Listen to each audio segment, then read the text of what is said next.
Class 4 subject mathematics unit number 2 factors and multiples exercise number 3 page number 28। आज का हमारा topic है HCF factors and division. Exercise number 3 question number 1 find the HCF of the following numbers using factors method. Students, आप देख सकते हैं कि यहाँ पर आपको 2 क्वेश्चन दिए गए हैं 12 एंड 18। आपने इन दोनों के फैक्टर्स मालूम करने हैं। सबसे पहले 12 के फैक्टर्स मालूम करेंगे तो सबसे पहले लिखेंगे द फैक्टर्स ऑफ 12 आर। अब यहाँ पर हमने देखना है कि 12 किस किस के टेबल में आ सकता है। जिन टेबल्स में 12 आता है वो हमने राइट कर दी हैं 1 2 3 4 6 12। इसके अलावा 12 और किसी के टेबल में नहीं आता है। अब इसके बाद स्टूडेंट्स हम 18 के फैक्टर्स मालूम करेंगे। यहाँ पर भी हम राइट करेंगे द फैक्टर्स ऑफ 18 आर। अब हमने देखना है कि 18 किस किस के टेबल में आ सकता है। जिन टेबल्स में 18 आता है वो हमने यहाँ पर भी राइट कर दिए हैं 1 2 3 6 9 18। इसके अलावा स्टूडेंट्स 18 और किसी के टेबल में नहीं आता। फैक्टर्स मालूम करने के बाद हम अगेन 12 एंड 18 राइट करेंगे। यहाँ पर भी हम इनके फैक्टर्स राइट कर देंगे। अब हमने देखना है कि सेम डिजिट्स कौन से हैं। जो सेम डिजिट्स होंगे उनके हम पेयर बना देंगे इस तरह से। अब स्टूडेंट्स हम यहाँ पर राइट करेंगे The common factor of 12 and 18 are 1 2 3 6। Students, जिन पर हमने पेयर बनाए हैं जो कि सेम डिजिट्स हैं वो 12 एंड 18 के कॉमन फैक्टर हैं। अब इसके बाद स्टूडेंट्स हमने देखना है कि इन कॉमन फैक्टर्स में से सबसे हाईएस्ट कॉमन फैक्टर कौन सा है। जो सबसे हाईएस्ट कॉमन फैक्टर होगा वही हमारा आंसर होगा। तो सबसे हाईएस्ट कॉमन फैक्टर जो है वो 6 है, जो कि हमारा फाइनली आंसर है। इसके बाद स्टूडेंट्स 3 डिजिट्स के कॉमन फैक्टर आपने मालूम करने हैं, जो कि मैं आपको वीडियो में बताऊंगी कि किस तरह से सॉल्व करेंगे। Question number 2 36 and 18 16। सबसे पहले स्टूडेंट 36 के कॉमन फैक्टर मालूम करने हैं। तो यहाँ पर हम लिखेंगे द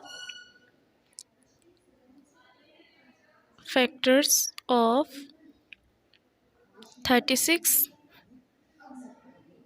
इज इक्वल टू। अब हमने देखना है कि 36 किस किस के टेबल में आ सकता है। तो सबसे पहले 1 के टेबल में आता है, 2 के टेबल में आता है 36, 3 के टेबल में आता है 36, 4 के टेबल में आता है 36, 6 के टेबल में आता है 36, 9 के टेबल में आता है 36, 12 के टेबल में भी आता है 36, 18 के टेबल में भी आता है 36 और इसके बाद सिर्फ अपने टेबल में आता है और किसी के टेबल में नहीं आता। अब इसके बाद स्टूडेंट्स हमने 18 के कॉमन फैक्टर मालूम करने हैं। तो यहाँ पर भी लिखेंगे the factors of 18 is equal to. अब 18 किस किस के टेबल में आता है। 1 के टेबल में, 2 के टेबल में, 3 के टेबल में, 6 के टेबल में, 9 के टेबल में और इसके बाद सिर्फ अपने टेबल में आता है और किसी के टेबल में नहीं आता। अब इसके बाद स्टूडेंट 16 के कॉमन फैक्टर मालूम करने हैं। यहाँ पर भी राइट करेंगे the factors of 16 is equal to. 16 किस किस के टेबल में आता है वो भी राइट करेंगे 1 2 4 8 16। स्टूडेंट्स, फैक्टर्स मालूम करने के बाद अब हमने सेम डिजिट्स को देखना है। जो सेम डिजिट्स होंगे उन पर हम पेयर बना देंगे। तो यहाँ पर 1 जो है वो सेम हो रहा है, इस पर हम पेयर बना देंगे। इसके बाद देखना है 2 भी सेम हो रहा है तो 2 पर भी पेयर बना देंगे। इसके बाद कोई भी सेम नहीं हो रहा तो यहाँ पर हम राइट करेंगे the common factor of 36, 18 and 16। अब जिन पर पेयर बना है वो कॉमन फैक्टर है इनके 1 2, वो राइट कर देंगे यहाँ पर 1 2। अब इन दोनों में से स्टूडेंट्स हमने देखना है कि सबसे हाईएस्ट कॉमन फैक्टर कौन सा है। जो सबसे हाईएस्ट कॉमन फैक्टर होगा वही हमारा आंसर होगा। तो यहाँ पर आप देख सकते हैं कि जो 2 है वही सबसे हाईएस्ट फैक्टर हो रहा है, तो आंसर हमारा फाइनली है 2। क्वेश्चन नंबर 1 आप इसी तरह से सॉल्व करेंगे, एलसीएम के मेथड से सॉल्व नहीं कर सकते। क्वेश्चन नंबर 2,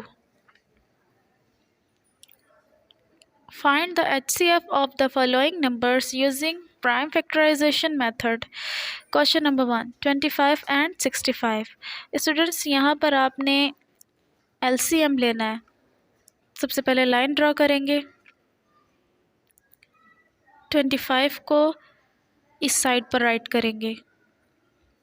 अब हमने देखना है कि 25 किसके टेबल में आता है। याद रहे स्टूडेंट्स, सबसे छोटा टेबल देखना है 5 के टेबल में 25 आता है। कितने टाइम आता है वो हम लोअर साइड पर राइट करेंगे। 5 5 जार 25। अब 5 को देखना है कितने टाइम आता है 5 के टेबल में, 1 टाइम। अब इसके बाद स्टूडेंट्स हमने 65 का एलसीएम लेना है। सबसे पहले लाइन को ड्रॉ करेंगे, फिर इसके बाद 65 को हम इस साइड पर राइट कर देंगे। अब 65 को देखना है किसके टेबल में आ रहा है। लास्ट में 5 है तो 5 से हो जाएगा। 5 1 जार 5, 1 रिमेनिंग हुए तो 5 को दे देंगे, 5 को बोरो कर देंगे। अब 15 देखना है कितने टाइम आता है। 5 3 जार 15।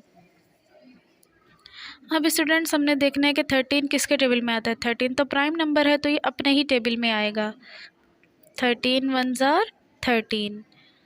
अब स्टूडेंट्स हमने 25 और 65 के फैक्टर लिखने हैं। यहाँ पर राइट करेंगे HCF ऑफ 25 एंड 65। अब यहाँ पर हम अगेन राइट करेंगे 25 इज इक्वल टू 25 के फैक्टर लिखेंगे, 5 मल्टीप्लाई 5। अब 65 को यहाँ राइट करेंगे, इसके भी फैक्टर लिखेंगे, 5 मल्टीप्लाई 13।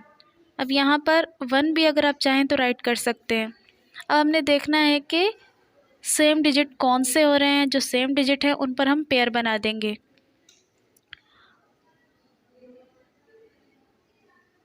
1 जो है वो सेम हो रहा है, 5 भी सेम हो रहा है, तो ये इनके कॉमन फैक्टर हैं। अब यहाँ पर is equal to common factor write करेंगे, 1 मल्टीप्लाई 5। अब 5 को 1 से मल्टीप्लाई करें या 1 को 5 से करें, एक ही आंसर आएगा 5। अब इसके बाद स्टूडेंट्स 3 डिजिट्स के HCF मालूम करने हैं आपने। सबसे पहले आपने 30 का LCM लेना है। 30 को इस साइड राइट करेंगे। अब देखना है कि किसके टेबल में 30 आता है। लास्ट में 0 है तो 2 से LCM हो जाएगा। टेबल पढ़ना है, 2 1 जार 2, 1 रिमेनिंग हुए, 0 को बोरो कर दिए, 2 5 जार 10। अब 15 किसके टेबल में आता है, 3 के, 3 5 जार 15। अब 5 3 के टेबल में नहीं आता तो 5 अपने ही टेबल में आता है, 5 1 जार 5। अब इसके बाद स्टूडेंट्स हमने 105 का LCM लेना है। यहाँ पर 105 को राइट करेंगे। अब इसके बाद 5 से LCM करेंगे, क्योंकि लास्ट में 5 है, 5 से हो जाएगा। 5 2 ज़ा 10, 5 1 ज़ार 5। अब 21 किसके टेबल में आता है, 3 के टेबल में, 3 7 ज़ा 21। 7 प्राइम नंबर है तो अपने ही टेबल में आएगा, 7 1 ज़ार 7। 135 का LCM लेंगे, इस साइड पर 135 राइट कर देंगे। अब टेबल पढ़ना है, लास्ट में 5 है तो ये 5 से हो जाएगा, 5 2 ज़ा 10, 3 रिमेनिंग हुए, 5 को बोरो कर दिए, 5 7 ज़ा 35। अब 27 किसके टेबल में आता है, 3 के टेबल में आता है। कितने टाइम, 3 9 ज़ा 27। अब 3 का टेबल अगेन पढ़ेंगे क्योंकि 9 भी 3 में आता है। 3 3 ज़ा 9। अब 3 1 ज़ा 3। हमने इन तीनों के एलसीएम ले लिए हैं। अब यहाँ पर हम राइट करेंगे HCF ऑफ, अब इनके फैक्टर लिखेंगे 30, 105 एंड 135। अब यहाँ पर अगेन राइट करेंगे 30 इज इक्वल टू 30 के फैक्टर्स को राइट करेंगे 2 मल्टीप्लाई 3 मल्टीप्लाई 5। अब इसके बाद 105 को राइट करेंगे 30 के बाद 5 मल्टीप्लाई 3 मल्टीप्लाई 7। अब 135 के फैक्टर लिखेंगे 5 मल्टीप्लाई 3 मल्टीप्लाई 3 मल्टीप्लाई 3। आप देख सकते हैं स्टूडेंट्स, हमने तीनों के फैक्टर्स को राइट कर दिया है। अब यहाँ पर हमने सेम डिजिट्स पर पेयर बनाना है। 3 सेम हो रहा है यहाँ पर और इसके बाद 5 सेम हो रहा है, तो इन पर हम पेयर बना देंगे। अब इसके बाद स्टूडेंट्स हम इज इक्वल टू इनके कॉमन फैक्टर लिख देंगे 3 और 5। अब 3 को 5 से करें या 5 को 3 से करें, एक ही आंसर आएगा 15। स्टूडेंट्स, ये हैं आपके होमवर्क के क्वेश्चंस जो आप घर बैठकर सॉल्व करेंगे और इसके असाइनमेंट सॉल्व करके स्कूल में सबमिट करवाएंगे। मज़ीद समझने के लिए आप इस वीडियो को बार बार देखें। ओके स्टूडेंट्स, अल्लाह हाफिज़।